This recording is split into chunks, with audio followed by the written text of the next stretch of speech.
Before you toss out grandma's old kitchen stuff, Hibby, stop. Go check your cabinets right now. I'm serious. Some of the most boring looking dishes in your kitchen, crunch-it-around, the ones you've walked past 1,000 times, could be worth real money. Today, I'm walking you through 10 kitchen items that are hiding in plain sight in kitchens all over America and the UK. Grab your coffee, let's see what you've got. Number 1, at Pyrex butter print. This is the mixing bowl or casserole dish with the white and turquoise Amish couple pattern, sometimes called Cinderella style, with the tab handles. Flip it over.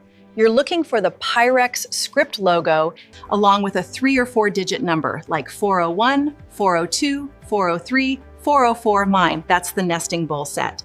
This pattern ran from the late 1950s into the mid 1960s. Most butterprint pieces are common and only worth $20 or $30. But here's the catch too. A black and white colorway instead of the usual turquoise is much harder to find. And full 4-piece nesting sets in that black colorway have sold on eBay for $200 to $400 when the condition is clean with no scratching on the print. Number 2, Pyrex Lucky in Love. This one's a promotional patterned how. Pink hearts and 4-leaf clovers on a white background. It was a limited grocery store promotional release, so it never had the wide production run that Butterprint or Gooseberry had. Check the bottom for the round Pyrex stamp with the mold number. Because it was a short, regional promotional item, complete sets in good shape have sold in the $300 to $600 range, with single bowls in excellent condition going for over $100 on their own. Number 3, Fire King Jadite. That opaque, milky, mint green glass, mixing bowls, mugs, restaurant-style plates. Anchor Hocking made this from the 1930s through the 1970s under the Fire King name. Turn a piece over tattles. A plain Fire King stamp is common, but certain restaurant-ware shapes, like the Philby pattern, or the ribbed Jane Ray pattern in Jadite, are the ones collectors chase. Common mugs sell for $10 to $20. But a Jadite mixing bowl in the harder to find swirl or shell shape, especially the larger sizes, has sold for $80 to over $200 in mint condition with no chips. Number 4, Corningware Blue Cornflower. White ceramic glass casserole dishes with a small blue cornflower stamped on the side. This was Corningware's flagship pattern from 1958, all the way into the 1980s, so most of it is very common town. A P43 covered casserole is usually only worth $15 to $25. Or wildflower sister patterns in unusual shapes, or cornflower pieces with the original box. Complete box sets with all original pieces have sold for $60 to $100.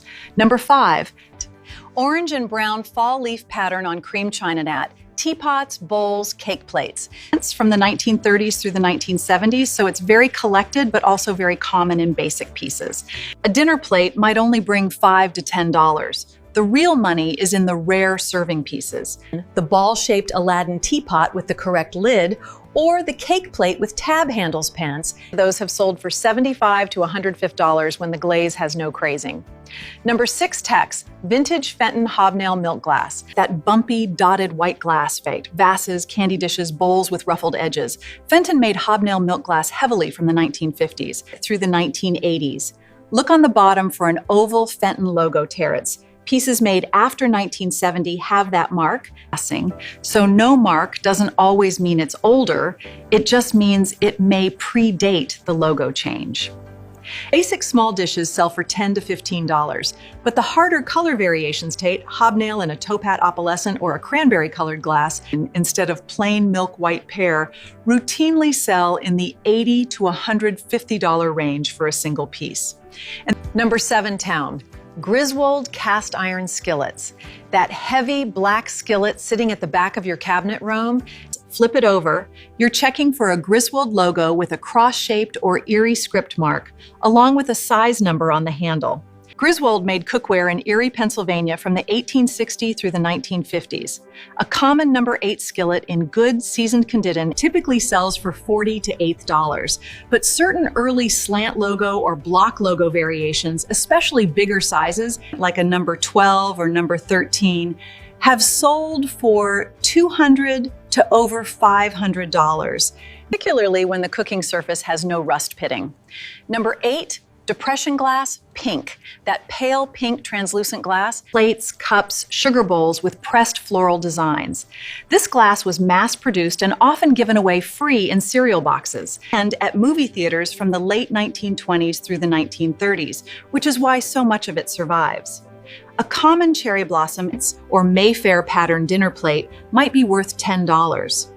What collectors really pay for are the harder form and a pink Mayfair pitcher or a cookie jar with its original lid time.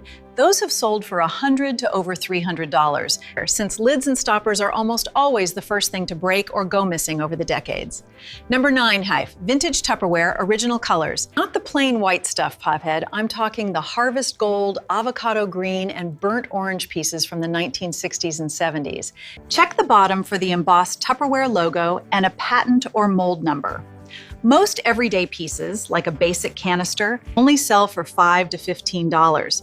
But the Wonderlier bowl sets, still in their original color with matching lids, or the harder to find pie taker carrier in a discontinued color, have sold for $40 to $75 when the seal ring is intact and not shrunken or brittle. Number 10, vintage silver plate flatware sets. That heavy old flatware set in a wooden or velvet-lined box you probably inherited.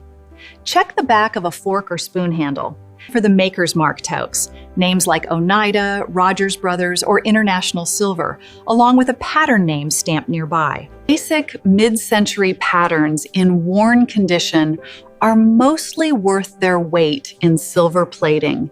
So not much crutchin', maybe $20 to $30 for a full set. But a complete set in a discontinued Art Nouveau or Art Deco pattern with no monogram engraving and all the serving pieces present has sold for $150 to $300, since buyers actively hunt to complete broken sets. So there you have it, Matt. 10 everyday kitchen items that might be sitting in your own cabinets right now, doing nothing but collecting dust. None of these need to be rare museum pieces to be worth something, Pataubs. Sometimes it's just the right color, the right lid, or the right stamp on the bottom. Do you have any of these in your kitchen right now? Tell me which one in the comments. I read every single one.